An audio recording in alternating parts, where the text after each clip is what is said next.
Today, I'd like to talk about the concept of sense of balance or having a sense of balance. So I just came home to Covina from a hospital in the same city.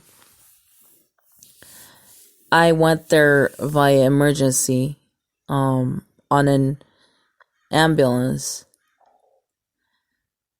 and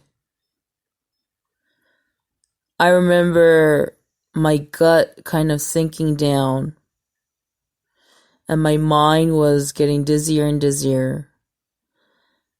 And I was thinking, and I think a lot of talks say something along the line of this, but I was thinking this could be the end. Like, in the next moment, I could go completely unconscious and who knows what. And it was because I had led myself on with series of events in my life where I lost the sense of belonging to stability or having stability, where to the point where I wasn't seeking it, liking it, or needing it anymore. And I thought that there was a part of me that thought that not needing stability was like a kind of like a new edged way of saying I have stability.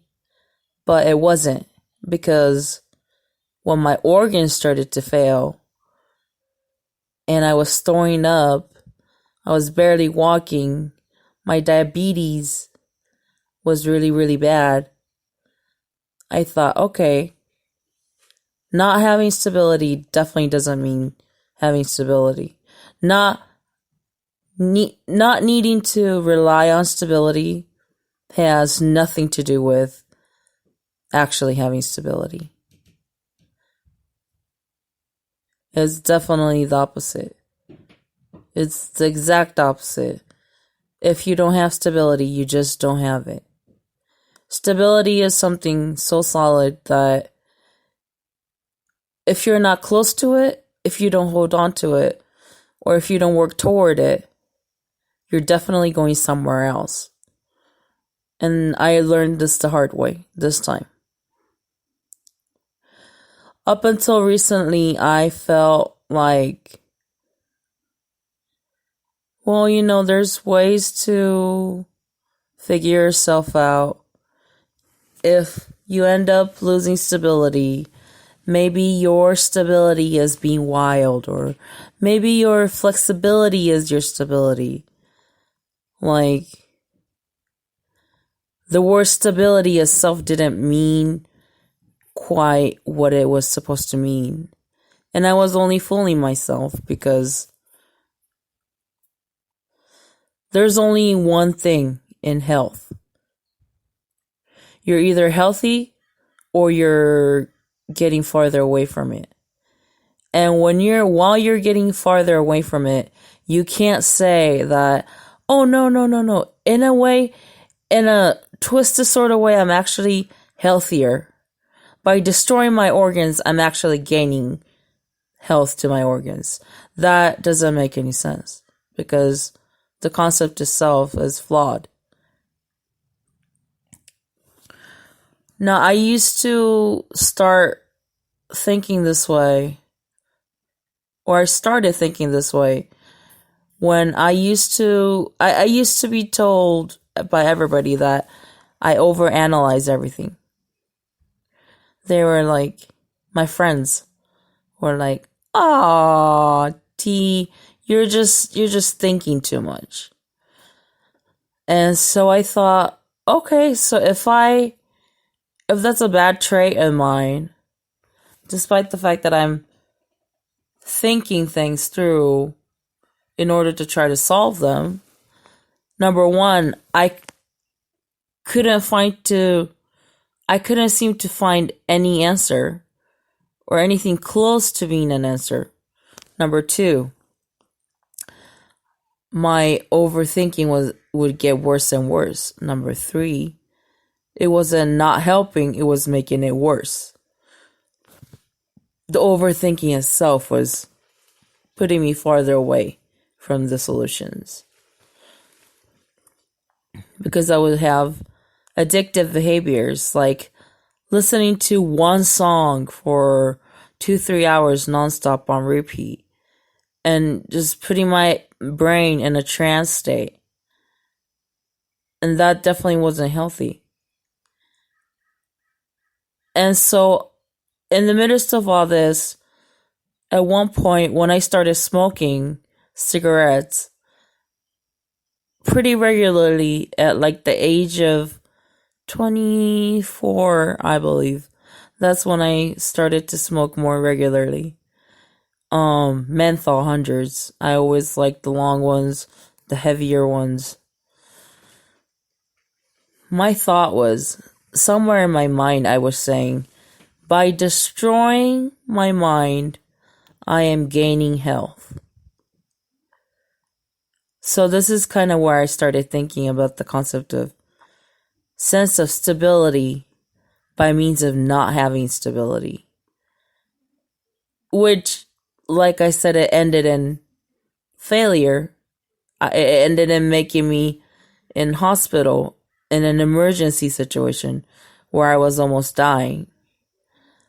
But when this trait of mine started, I was thinking, hey, I used to overthink, not be able to connect with other people because I'm just uptight from my shoulders are shrugged all the time.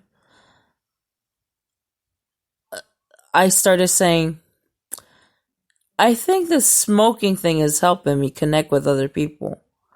It's either overthink, not have a solution, and be alone, or be a little wild, lose a little bit of health in my organs.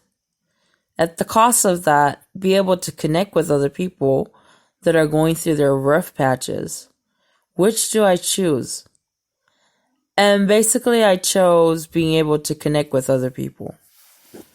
Little did I know, the connection has to come from elsewhere, so it doesn't last when you rely on the mutual activity of smoking. Not just that, but what you're left with is a complete disastrous aftermath of your health deteriorating, your emotion deteriorating too, because you didn't resort to trying to find a way to connect with people in a healthier way.